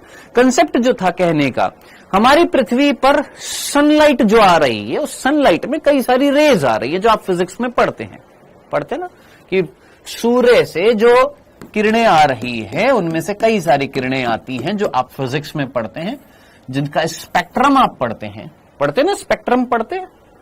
सूर्य से जो किरणें आ रही हैं, gamma, x, UV, visible, infrared, micro, radio, ऐसे कॉस्मिक भी होती हैं। ये सारा पढ़ते हो ना इस तरीके से फिजिक्स में। स्पेक्ट्रोग्राफी या स्पेक्ट्रोस्कोपी इस तरीके से पढ़ते हो ना, इस तरीके से किरणें आती हैं हमारी पृथ्वी पर। कॉस्मिक मतलब सूर्य से जो आ रही है किरणें, उसमें कॉस्मिक किरणें भी है, गामा किरणें भी है, एक्सरे किरणें भी है, पराबैंगनी किरणें भी है, विजिबल लाइट भी है, यानी प्रकाश तरंग जिनको हम बोलते हैं, प्रकाश किरणें बोलते हैं। इंफ्रारेड होती है, माइक्रो रेज होती है, रेडियो रेज होती है ना, पढ़ते हो ना, है? कह रहा है इंद्रधनुष, बाबले इंद्रधनुष ये होता है। ये जो विजिबल लाइट जो होती है ये फिर फर्दर डिवाइड होती है, विबग्योर पढ़ा होगा आपने। ये जो विजिबल लाइट जो होती है, प्रकाश किरणें जो होती हैं, फिर ये 7 रंगों में विभाजित होती है, विबग्योर में पढ़ा है ना। इलेक्ट्रोमैग्नेटिक रेडिएशंस, इतनी सी चीज पढ़ी है, इंद्रधनुष। हाँ भाई, पढ़ा है ना, ये सभी ने पढ़ा है, सभी पढ़ते हो, मैंने भी पढ़ा था। ज्यादा मेरे को याद नहीं है, बस इतनी सी बातें याद हैं। जब मेरे को याद आ रहा है, जब मैंने फिजिक्स पढ़ी थी, इतनी सी बातें मुझे भी याद है। ठीक है जी, चलो अब इनमें से पर्टिकुलरली ये रेडिएशंस जो हैं, ये रेडिएशंस अकॉर्डिंग टू एनसीईआरटी जब आ रहे हैं तो आयंस की फॉर्म में आ रहे हैं। किस रूप में आ रहे हैं? आयंस की फॉर्म में आ रहे हैं। और ये जो है ये आयंस की फॉर्म में नहीं आ रहा है। एक सिंपल सा कंसेप्ट मैंने बोला कि ये किरणें जो हैं आयनिक रूप में आ रही हैं, और ये जो है ये आयनिक रूप में नहीं आ रही है। तो जो आयनिक रूप में आ रही हैं आयनीकृत, जो नहीं आ रही है अनायनीकृत। तो अनायनीकृत कौन सी होती है? पराबैंगनी किरणें। और आयनीकृत कौन सी होती है? कॉस्मिक किरणें, एक्सरे किरणें, गामा किरणें, अल्फा किरणें, बीटा किरणें। ये हमारे आयनीकृत किरणें कहलाती हैं। खत्म, बताओ, डन। इतनी सी चीज आपके शायद 9th क्लास में पढ़ाई गई थी। आई होप अगर नहीं भी पढ़ी है तो इस सिंपल सा फंडा समझ में आ गया। तो भैया किरणों से क्या कैंसर होता है? हाँ जी, ये किरणें जो हैं, ये किरणें आपकी 2 प्रकार की हो सकती है, आयनीकृत भी हो सकती है, अनायनीकृत भी हो सकती है। और ये जब शरीर पर पड़ती हैं तो इन जीन्स में अगर म्यूटेशन कर देती हैं तो क्या हो सकता है सर? आबुर्द बन सकता है। चलिए जी, एक कारक तो ये हो गया। सर रासायनिक की अगर मैं बात करूं, वो लोग जो सिगरेट स्मोकिंग करते हैं, धूम्रपान करते हैं, वो लोग जो धूम्रपान करते हैं, उस धूम्रपान में जो तंबाकू जो होता है, उस तंबाकू के जब तंबाकू का धुआं अंदर जाता है, उस धुएं में 200 से ज्यादा रसायन होते हैं। मोर देन 200 केमिकल्स होते हैं जो शरीर में जाते हैं। 200 से ज्यादा रसायन होते हैं।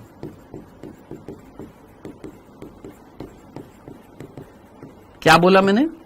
कि वो लोग जो सिगरेट स्मोकिंग करते हैं या बीड़ी पीते हैं, सिगरेट पीते हैं, उसके अंदर क्या होता है? तंबाकू होता है। वो तंबाकू जब जलता है तो उसके जलने से केमिकल्स बनते हैं, और लगभग 200 से ज्यादा केमिकल्स हमारे अंदर जाते हैं।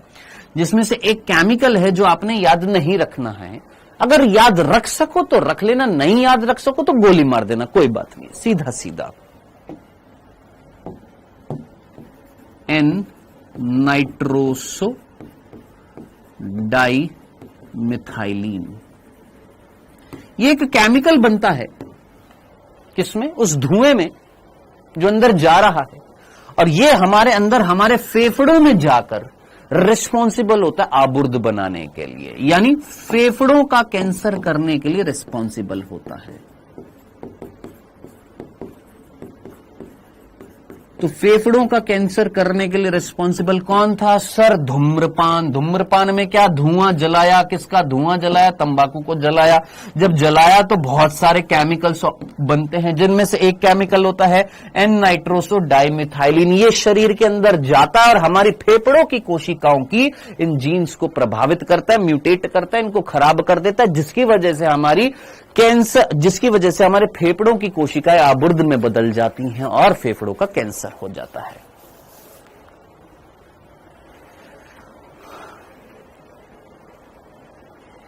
डन।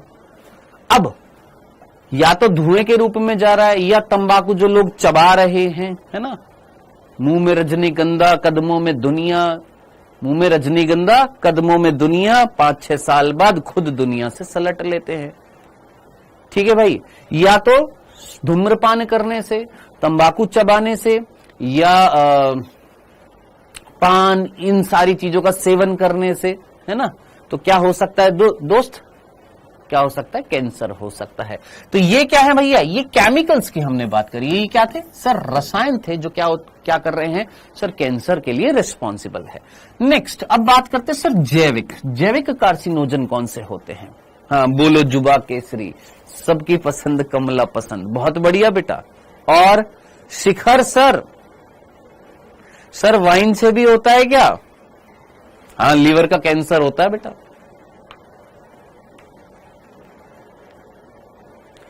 सर कुछ लोग पब्लिक प्लेस में करते हैं, उसकी वजह से आसपास के लोगों में भी चला जाता है। इसको हम पैसिव स्मोकिंग बोलते हैं। एक होती है एक्टिव स्मोकिंग, एक होती है पैसिव स्मोकिंग। यानी मान लो अगर मैंने धूम्रपान किया तो एक्टिवली मैं धूम्रपान कर रहा हूं, मुझे होने के चांसेस हैं।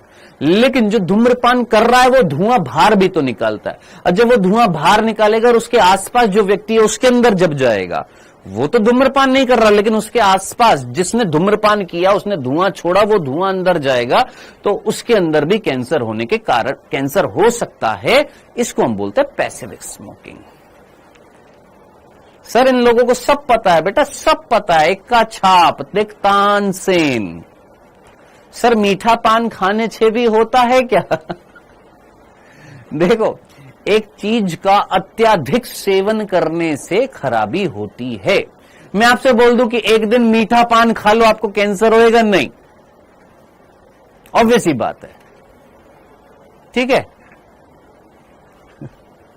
इनको सारे ब्रांड पता है, सारे ब्रांड पता है इनको तंबाकुओं के।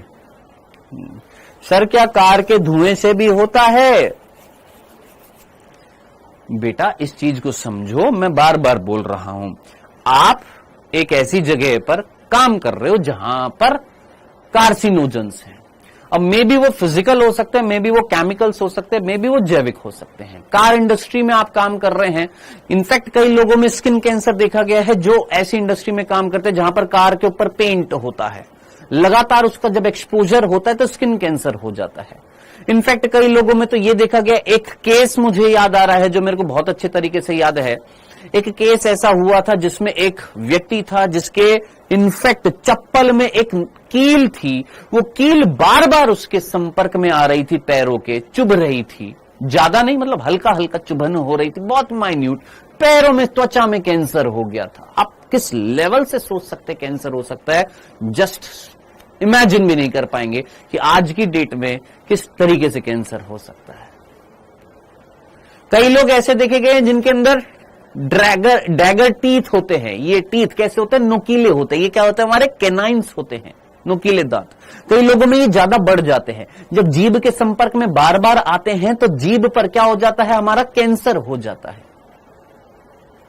इनफैक्ट जम्मू कश्मीर में लोग पहले क्या करते थे, वहां पर ठंड होती है तो इस तरीके से एक छोटा सा मटका होता है जिसको हम कंगड़ी बोलते हैं, जिसके अंदर कोयला डालकर उसको जलाकर थोड़ी सी गर्माहट लेने के लिए कपड़ों के अंदर उसको लगा लेते थे, जिससे त्वचा का कैंसर हो गया। तो कैंसर किस तरीके से हो सकता है आप इमेजिन भी नहीं कर पाएंगे। बहुत सारी कंडीशन है जिनसे क्या हो सकता है, कैंसर हो सकता है।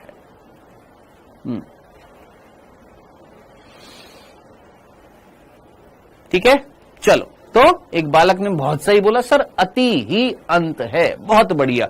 अगर आप किसी चीज की अति कर देंगे तो डेफिनेटली उसका अंत भी होएगा। नेक्स्ट आगे बढ़ते हैं। सर जैविक कार्सिनोजन कौन से होता है? देखो यहां पर वर्ड आ रहा है जैविक।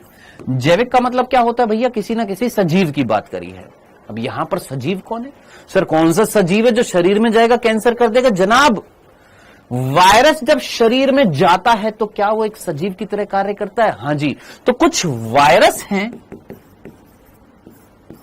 कुछ वायरस होते हैं जो हमारे शरीर के अंदर जाते हैं, हमारी कोशिका के अंदर जाते हैं, और कोशिका के अंदर जाकर मान लो ये वायरस है, इस वायरस ने अटैक किया, और इस वायरस ने जब अटैक किया तो वायरस जब अटैक करता है तो वायरस अपना क्या छोड़ता है? वायरस के अंदर जो जेनेटिक मटेरियल होता है वो जेनेटिक मटेरियल अंदर आता है। याद रखना बेटा, पहले सुन लो एक बार, फिर उसके बाद दिल बाग और जो तुम लिखे जा रहे हो ना लगातार, मैं सब देख रहा हूं। जो तुम सारे ब्रांड लिख रहे हो ना बेटा, यहां पर पढ़ लो, है ना, नहीं तो दिल बागबान हो जाएगा जब नीट का एग्जाम आएगा। क्या बोला हमने? ये वायरस था, इस वायरस ने सेल को संक्रमित किया। अब ये वायरस का अंदर कौन आता है? वायरस का आनुवांशिक पदार्थ आता है। अब मे भी हो सकता है आरएनए हो, मे भी हो सकता है डीएनए हो। अब ये अंदर जब आता है तो इस मुख्य आनुवांशिक पदार्थ से जुड़ता है। हाँ सर। अब इस वायरस के अंदर जो आनुवांशिक पदार्थ था, उस आनुवांशिक पदार्थ में एक जीन था। ये जीन क्या कहला रहा है? Viral oncogene. सुनना मेरे भाई, क्या कहला रहा है बेटा? Viral oncogene. आराम से, तसल्ली से, पेशेंस के साथ सुनना। मैंने बोला ये मेरी नॉर्मल सेल थी जिसके अंदर प्रोटो ऑन्कोजीन और ट्यूमर सप्रेसर जीन था, नॉर्मल फंक्शन कर रहे थे। ये कॉन्टैक्ट इनिबिशन दर्शा रहा था। ये खत्म हो जाएगा तो ये ट्यूमर को बनने से रोकेगा। मैंने कहा ठीक है। मैंने बोला एक वायरस ने अटैक किया। वायरस जब अटैक करेगा तो इस वायरस के अंदर क्या आएगा सर? आनुवांशिक पदार्थ आएगा। वो जो आनुवांशिक पदार्थ आ रहा था उसके अंदर एक जीन था जिसको हमने बोला वायरल ऑन्कोजीन। जनाब ये वायरल ऑन्कोजीन जो है ये इस वायरस के डीएनए पर था। ये डीएनए जब यहां पर आया तो इस वायरल ऑन्कोजीन ने म्यूटेशन कर दिया। किसमें? इन जीन्स में। तो अब जरा सोचो, इनमें म्यूटेशन कौन कर रहा है? सर वायरस का जीन कर रहा है। और वायरस का जीन अगर इन जीन्स को खराब कर रहा है तो क्या बन सकता है? ट्यूमर बन सकता है। यानी ट्यूमर बनने के लिए वायरस रिस्पॉन्सिबल है। जी हां, वायरस रिस्पॉन्सिबल है। तो ऐसे वायरस को हम क्या बोलेंगे? वायरल ऑन्कोजीन्स बोलेंगे।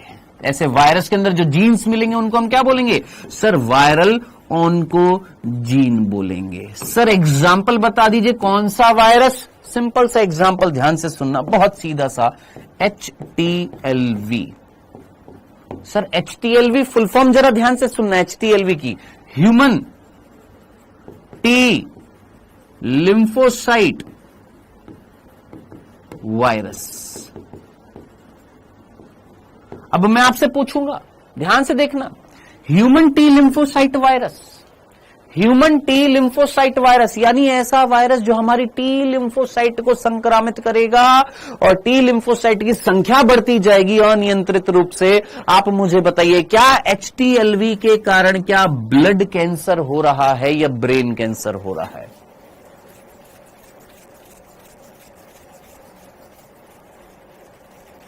बोलो जल्दी से, थोड़ा कॉमन सेंस लगाओ। Who is T lymphocyte?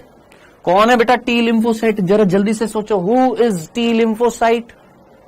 दिमाग लगाओ, हु इज टी लिम्फोसाइट? दिमाग लगाओ, who is T lymphocyte? Sir T lymphocyte, मेरे भाई जरा सोच, who is T lymphocyte? Sir T lymphocyte WBC का प्रकार है और WBC की संख्या जो है वो बढ़ती जा रही है अनियंत्रित तरीके से। WBC की संख्या अनियंत्रित रूप से अगर बढ़ती जाएगी तो ये क्या कहलाएगा सर? Blood cancer. यानी HTLV is responsible for blood cancer. अब मैं आपको बता देता हूं, ये जो HTLV है ये कौन है? HIV का एक नाम है। Who is HTLV? HIV को पहले HTLV नाम से पुकारा जाता था। HIV को HTLV के नाम से पुकारा जाता था। जरा याद करना, HIV वायरस क्या हमारी कौन सी कोशिका को प्रभावित कर रहा था? Sir macrophage. मैक्रोफेज के बाद याद आ रहा है? मैक्रोफेज के बाद, मैक्रोफेज के बाद टी हेल्पर लिम्फोसाइट। याद आ गया? याद आया? तो जरा सोचिए, HIV जिसको हम HTLV बोलते हैं, जिससे क्या हो रहा है सर? ब्लड कैंसर हो रहा है।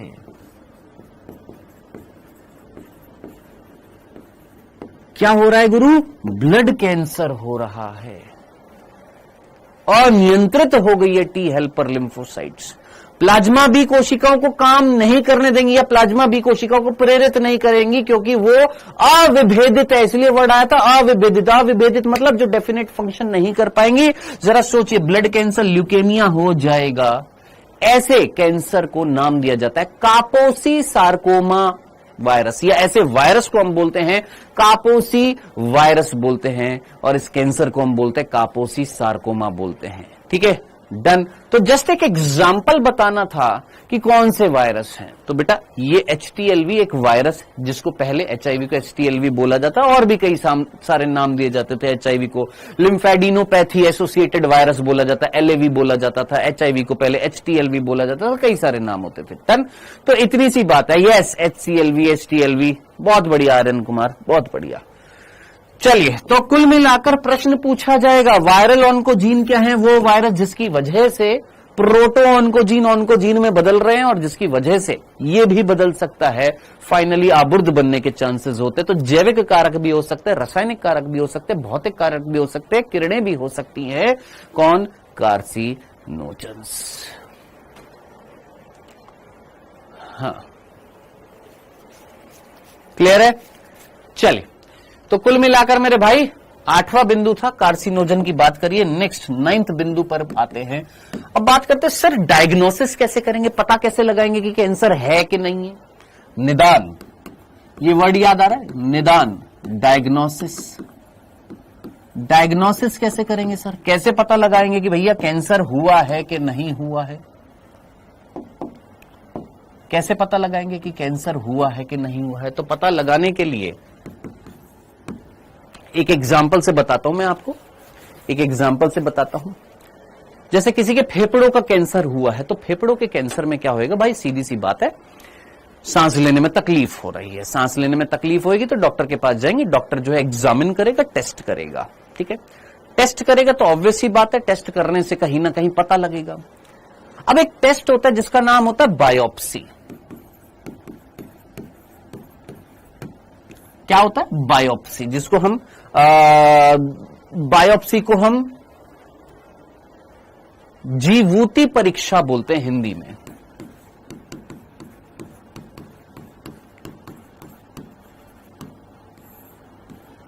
बायोप्सी, जीवूती परीक्षा। ठीक है, और ऊतक अध्ययन एक तरीके से ऊतक अध्ययन होता है, यानी हिस्टोपैथोलॉजिकल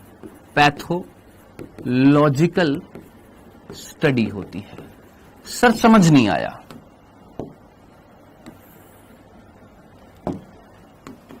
समझ नहीं आया।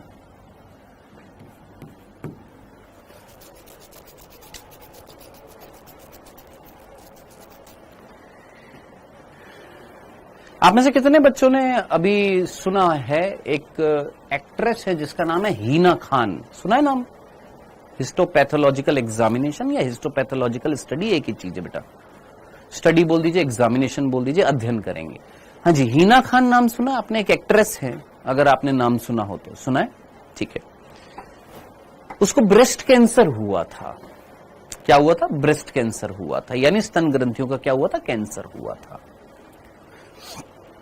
तो क्या किया जाता है ब्रेस्ट कैंसर में या गर्भाशय का कैंसर जब होता है? जैसे मेरी मदर को हुआ था, कैंसर नहीं था, ट्यूमर बना था जो फैल सकता था, कैंसरस कंडीशन में बदल सकता था, गांठ बन गई थी, ट्यूमर बन गया था। किसमें? यूट्रस में।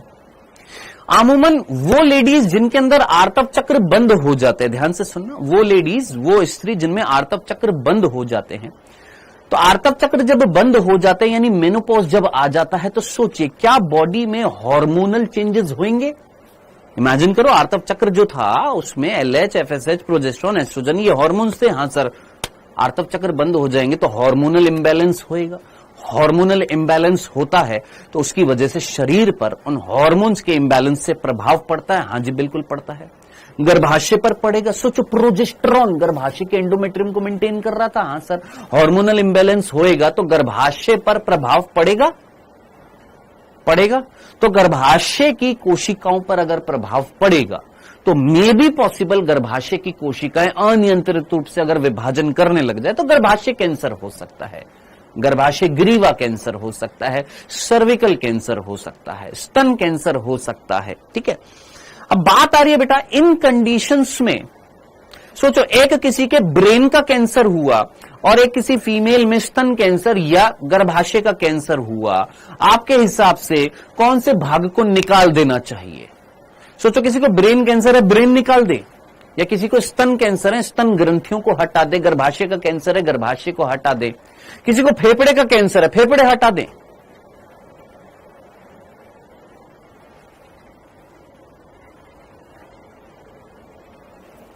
Well done Deepika Sahu.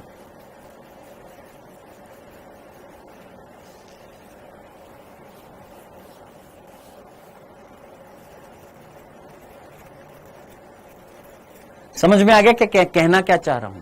So what is biopsy बेटा? कि हम यहां पर इस प्रक्रिया में क्या करेंगे, जब डॉक्टर को किसी, ऑब्वियसली बात है डॉक्टर जो है पूरे 5.5 साल उसके बाद में वो ग्रेजुएशन करने के बाद में पोस्ट ग्रेजुएशन कर रहा है ना, और ऑन्कोलॉजिस्ट बन रहा है। ऑन्कोलॉजिस्ट मींस जो कैंसर के डॉक्टर, मतलब कैंसर की स्टडी से संबंधित जो डॉक्टर हैं, जब वो अध्ययन करेंगे, किसी का पता लगाएंगे, किसी को मान लो कोई बहुत ज्यादा तंबाकू का सेवन करता है, सिगरेट स्मोकिंग करता है, और उसके अंदर अब प्रॉब्लम्स आने लग गई है, मुंह में दाने होने लग गए हैं, है ना, मुख के अंदर छाले होने लग गए हैं।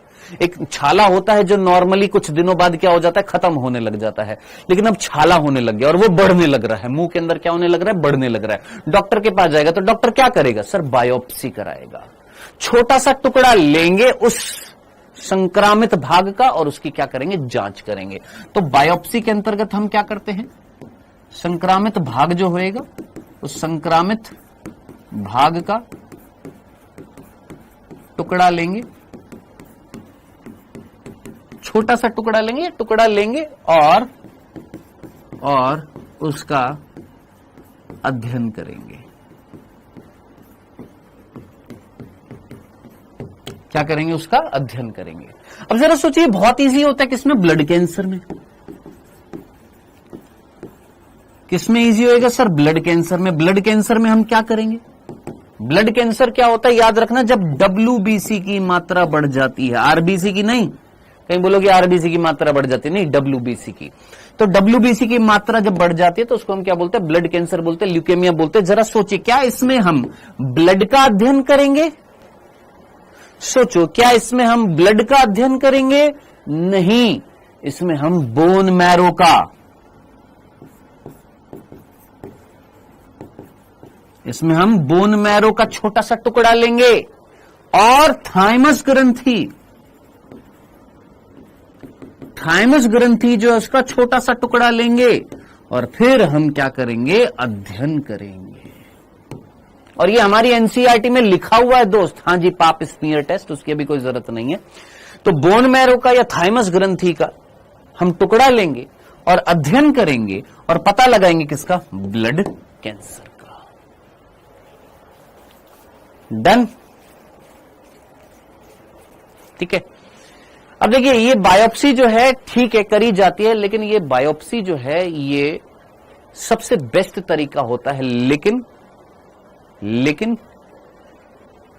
कौन से? कुछ स्पेसिफिक कैंसर्स में ही होता है, जैसे स्किन कैंसर में हो गया, जैसे ब्रेस्ट कैंसर में हो गया, है ना, लंग्स के कैंसर में हो गया। इंटरनल कैंसर्स के लिए बेटर नहीं माना जाता है बायोप्सी। एक्सटर्नल जो कैंसर्स होते हैं, मुख का कैंसर हो गया, उसमें बेस्ट माना जाता है। अब इसको बेस्ट क्यों नहीं माना जाता उस पर मैं नहीं जा रहा हूं, बस इतनी सी बात है, अगर ये आपने टुकड़ा लिया और उस टुकड़े का थोड़ा सा अंश भी अगर आपके ब्लड में चला गया, अब जरा सोचो, ब्लड से होते हुए इमेजिन करो, किसी को मुख कैंसर है और मुख का एक छोटा सा टुकड़ा आप ले रहे थे, लेते हुए वो छोटा सा टुकड़ा जो था उसका छोटा सा अंश ब्लड के संपर्क में आ गया, क्या वो ब्लड से होते हुए शरीर के दूसरे भागों में जाएगा? तो ये सेफेस्ट मेथड नहीं है, बट एक्यूरेट मेथड है। क्या? कि ये सेफेस्ट मेथड नहीं है, हां एक्यूरेट मेथड है। डेफिनेटली पता तो लगेगा इससे कि कैंसर है या नहीं, लेकिन इसको सेफेस्ट मेथड नहीं बोलेंगे। क्यों? क्योंकि टुकड़ा लेते हुए अगर वो टुकड़ा ब्लड के संपर्क में आ गया तो हो सकता है ब्लड के संपर्क में आने से वो छोटे से टुकड़े से कुछ कोशिका निकलकर ब्लड में चली जाए और ब्लड से होते शरीर के दूसरे भाग में चली गई तो फिर और कैंसर बढ़ जाएगा।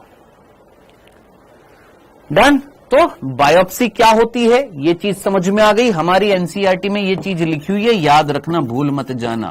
ब्लड कैंसर में हम बोन मैरो और थाइमस ग्रंथि का क्या करेंगे? बायोप्सी करके अध्ययन करेंगे, याद रखिएगा। नेक्स्ट, दूसरा तरीका क्या है सर?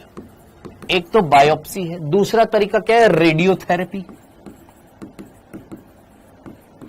सर रेडियोथेरेपी के अंतर्गत हम क्या करते हैं? अरे भैया सीधा आपने एक्सरे कराया है। हाँ सर। अब जरा सोचिए, बोन्स में अगर कैंसर है, बोन्स में अगर कैंसर हो गया, सोचो ये बोन है, बोन में एक डेफिनेट शेप होती है। हाँ सर, बोन्स है। अब वो बोन में अगर गांठ बनती जाएगी तो वो बोन जो है फूलती जा सकती है, फूल जा सकती है, फूल सकती है। हाँ सर। अनियंत्रित रूप से उसकी आकृति बढ़ती जाएगी। हाँ सर। अब ये किस में आ जाएगी? सर क्या ये एक्सरे में नहीं आ सकती है? बिल्कुल आ सकती है। तो एक्सरे यानी रेडियोग्राफी कराने से क्या हम कैंसर का नहीं पता लगा सकते? बिल्कुल पता लगा सकते हैं दोस्त। सर क्या बायो की क्लास सर 4:45 पर भी होगी? हाँ बेटा, मैंने स्टार्टिंग में भी बता दिया था 4:45 पर भी क्लास होगी। ठीक है। तो एक्सरे करने से यानी रेडियोथेरेपी करने से भी क्या पता लगाया जा सकता है? सर कैंसर का पता लगाया जैसे बोन कैंसर का, कार्टिलेजिनस कैंसर्स का, लिम्फेडिनोपैथी यानी लिम्फॉइड कैंसर्स का पता लगा सकते हैं किससे? रेडियोथेरेपी से। सर और किससे और किससे पता लगा सकते हैं? 2 टेक्निक और याद रखनी है और इनसे एक प्रश्न बनता है। एक है कंप्यूटेड टोमोग्राफी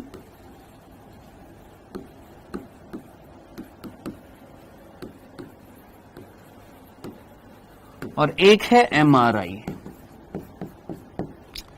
कंप्यूटेड टोमोग्राफी जिसको हम सिटी स्कैन बोलते हैं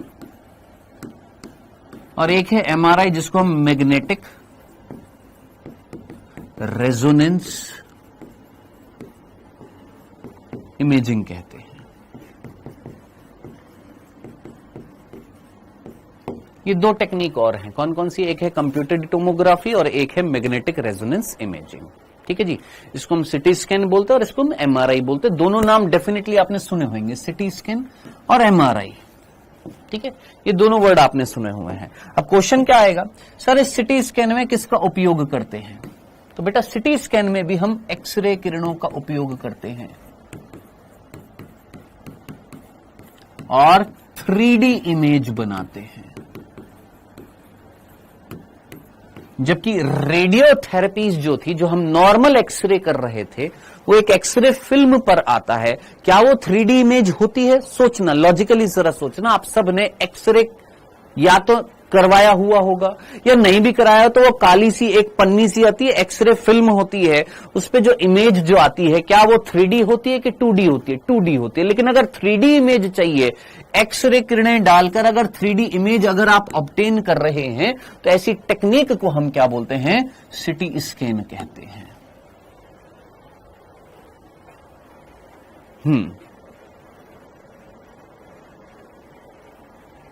ठीक है, डन। तो क्वेश्चन क्या पूछा जाएगा? याद रखना, कंप्यूटेड टोमोग्राफी में कौन सी इमेज बनती है? 3D इमेज बनती है। मैंने शायद पिछले साल मैंने 2D बता दिया था, 3D ही याद रखना है आपने। 3D इमेज बनती है सिटी स्कैन में। ठीक है अंकिता शर्मा, जहां पर हम किसका उपयोग करते हैं? एक्सरे किरणों का उपयोग करते हैं और 3D इमेज बनती है कंप्यूटेड टोमोग्राफी में। जबकि एमआरआई जो होती है, इसमें हम किसका उपयोग करते हैं? सर 2 चीजों का उपयोग करते हैं। किसका उपयोग करते हैं? एक तो चुंबकीय क्षेत्र का,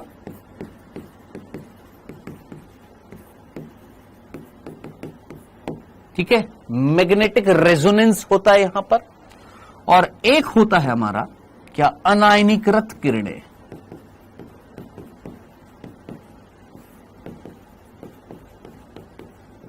क्यों सर? ये क्यों लिखा है? क्योंकि एनसीईआरटी में मेंशन है, प्लीज याद रखना इस चीज को। एमआरआई के अंतर्गत हम किसका उपयोग करते हैं? चुंबकीय क्षेत्र प्लस अनायनीकृत किरणों का उपयोग करते हैं। इन दोनों चीजों का उपयोग करते हैं। किसका? चुंबकीय क्षेत्र और अनायनीकृत किरणों का उपयोग करते हैं। किसमें? एमआरआई में। यानी एमआरआई बहुत ही मतलब देखने में, अगर किसी ने एमआरआई कराई है उसको पता होगा, हालत खराब हो जाती है। एक छोटा सा मतलब बड़ी सी होती है और सारे जितने भी लोहे से बनी हुई चीजें हैं सारी उतरवा देते हैं। आपने कड़ा पहन रखा, आपने चेन पहन रखी, सब उतार देते हैं। बहुत ही हाई मैग्नेटिक फील्ड जनरेट होती है उस मशीन के अंदर, 7 टेस्ला तक की होती है ना। तो चुंबकीय क्षेत्र बहुत ज्यादा होता है और उसके साथ साथ किरणें भी अंदर डाली जाती हैं। जो रेजोनेंस करती है किसके साथ में, हमारी सेल्स के अंदर वाटर के अंदर हाइड्रोजन आयन होता है वो घूमता है, मैग्नेटिक फील्ड घूमती है। जब ये दोनों घूमते हैं साथ साथ तो रेजोनेंस होता है, और उस रेजोनेंस से क्या बनकर आती है बाहर, इमेज बनकर आती है। तो कुल मिलाकर आपसे कोई क्रिया विधि नहीं पूछेगा, एमआरआई की क्रिया विधि क्या होती है, कंप्यूटेड टोमोग्राफी की क्रिया विधि क्या होती है, प्रिंसिपल क्या होता है, ये कोई नहीं पूछेगा। पूछेगा क्या, ये याद रखना क्या इंपॉर्टेंट है कि कंप्यूटेड टोमोग्राफी में क्या मिलती है, 3D इमेज मिलती है, याद रखना। क्या यूज में लेते हैं, एक्सरे किरणें यूज में लेते हैं, ये याद रखना। एमआरआई में कौन कौन से किस प्रिंसिपल पर बेस्ड है, ये इसमें क्या उपयोग में आता है, एमआरआई में चुंबकीय क्षेत्र और अनायनीकृत किरणें यूज में आती हैं, ठीक है जनाब। और वास्तविक इमेज बनती है, वास्तविक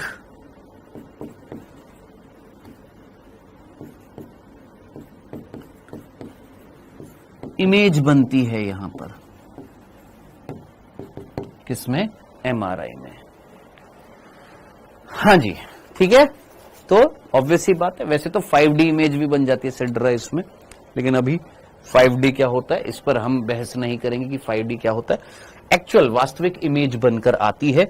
सर कैसी होती है एमआरआई मशीन, मैं जल्दी से दिखा देता हूं बेटा। एमआरआई मशीन कुछ इस प्रकार की होती है।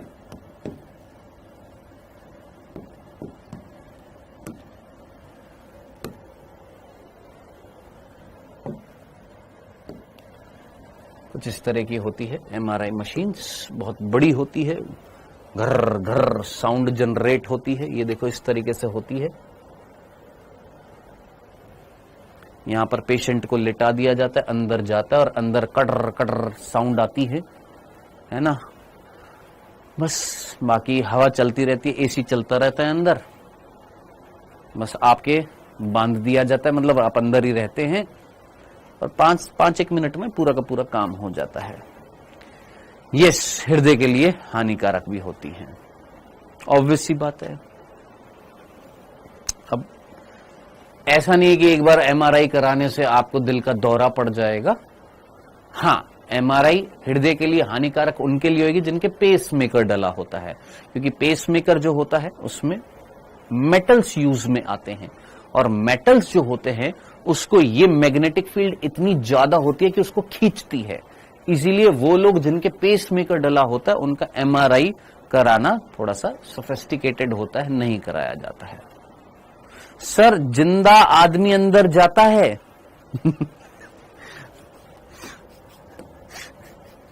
नहीं बेटा, आदमी को पहले मारते हैं, फिर उसको एमआरआई के अंदर डालते हैं, फिर उस मरे हुए आदमी का हम क्या करते हैं, एमआरआई करते हैं।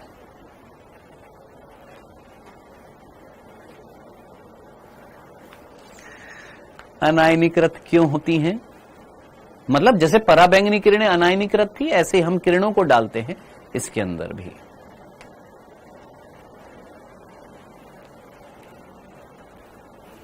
चलो, क्लियर है यहां तक की बात। सो इन टेक्निक्स से हम क्या कर सकते हैं सर, डायग्नोसिस कर सकते हैं, पता लगा सकते हैं। ठीक है, लास्ट 10वां बिंदु जो आता है वो होता है क्या सर, ट्रीटमेंट का, उपचार। अगर हम उपचार की बात करें तो किस तरीके से हम ट्रीट कर सकते हैं कैंसर को, किस तरीके से कैंसर का हम क्या कर सकते हैं, उपचार कर सकते हैं। ठीक है जी, ये अब अपन पढ़ेंगे 4:45 पर, क्योंकि अभी इतनी ही क्लास लेनी थी। 4:45 पर इसको आगे पढ़ेंगे और इस टॉपिक को खत्म करके नेक्स्ट टॉपिक स्टार्ट करेंगे, ड्रग्स वाला। ठीक है, और कोशिश करेंगे इस चैप्टर को आज ही अगर समाप्त हो जाता है तो बहुत बढ़िया, अगर नहीं भी होता है तो कल खत्म करके इसके क्वेश्चंस की प्रैक्टिस भी करा दूंगा।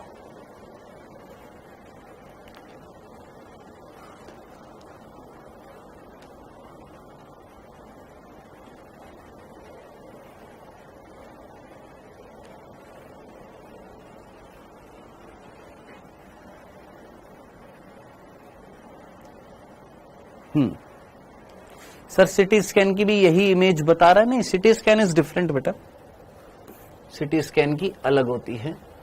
दिखने में हाँ एक जैसी लग सकती है,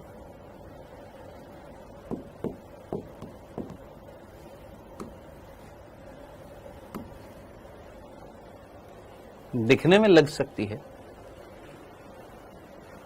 ठीक है कि सर इसकी भी इमेज हमें बिल्कुल एमआरआई जैसी दिखती है, लेकिन कंपैरेटिवली अगर आप इसमें देखेंगे सिटी स्कैन में स्पेसिफिकली पूरी बॉडी जो है अंदर नहीं जा रही है, स्पेसिफिकली बॉडी का एक स्पेसिफिक पार्ट अंदर जा रहा है, उसमें पूरी की पूरी बॉडी अंदर जा रही थी, किसमें, एमआरआई के अंदर।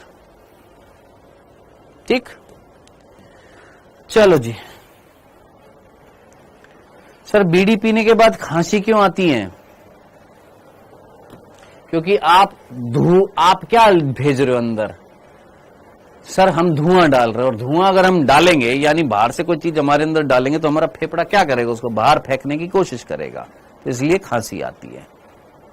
ओनली हेड जाता है उसमें सिटी स्कैन में। यस, उनकी भी एमआरआई नहीं होती है। सर नया चैप्टर कौन सा? पहले इसको तो खत्म करने में सचिन कुमार। चलो बेटा मिलते हैं शाम को 4:45 पर। बाय बाय बच्चों, टेक केयर। Okay, ORA 168